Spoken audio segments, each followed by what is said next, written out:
We're at the Rio Suites in Las Vegas for the opening day of Star Trek 50, a 5-day celebration of half a century of Star Trek.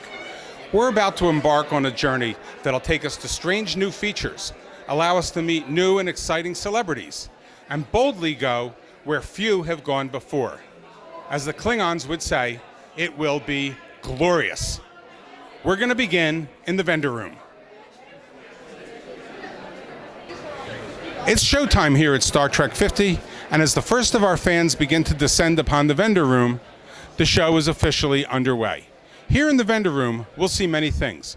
We're going to see artwork, t-shirts, merchandise, even some scripts and props from some of the original shows. So, now that Star Trek 50 is fully underway, we ask the question, shall we begin?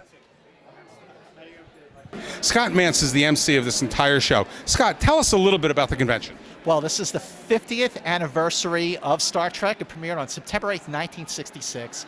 Who would have thought that this little show that struggled in the ratings for 3 years would develop into this phenomenon that had 4 more shows, a 5th one that's in development that's going to come out in 2017, 13 movies, and the best fan base, even better than Star Wars fans, I have to say, because they're so passionate, they're so devoted, and we are celebrating the 50th anniversary of Star Trek, of what Star Trek is all about, right here in Vegas, and it is just the greatest Star Trek convention of all time.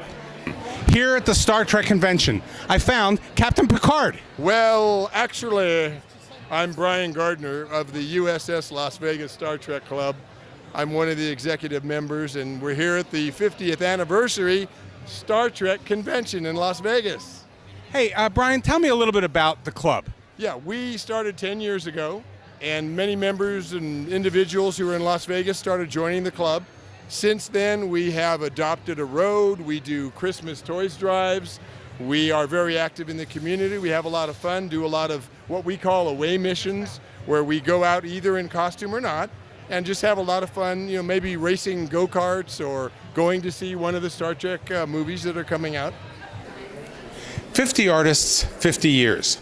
This gallery captures the essence of Star Trek through a realm other than movies and TV shows.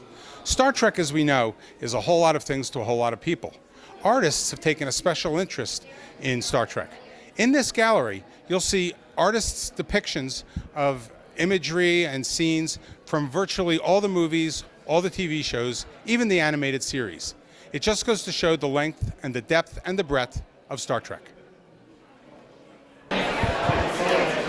We're now in the signing room.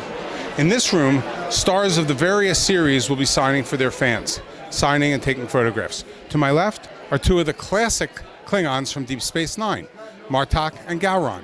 And to my right are Lita and Rom, 2 of the key characters from Deep Space Nine who actually got married to one another. This is the signing room. Just like Deep Space Nine, Quark's Bar is the center of activity here at Star Trek 50. And of course, would Quark's be complete without our Ferengi bartenders? And your names are? I'm Mock. Mock. And Chalma. Chalma. What kind of drinks are you serving to the folks here? Well, we have Racticino, of course, and the, what is it? The Romulan Ale. Romulan Ale. How about Saurian brandy? Do you carry that? Of course we do. Very popular. Now, what goes on here at Quark's? Well, there's a lot of drinking, there's a lot of having fun, talking, so Dabo a little bit later in the evening. There's more of a question of what really doesn't go on. That's excellent. As long as you've got the, The Latinum. And what visit to Star Trek 50 wouldn't be complete without a visit to the bridge of the original Starship Enterprise? From the Klingon homeworld of Kronos to Sector 001, we've seen it all. We've seen heroes, we've seen villains, we've seen actors, and we've seen fans. We've also seen a lot of the things that make Star Trek great for over 50 years. Certainly, it's the fans, but it's also the enduring legacy of Gene Roddenberry and his vision for the future. 50 years of Star Trek on display here at the Rio. You can see why it's lasted so long.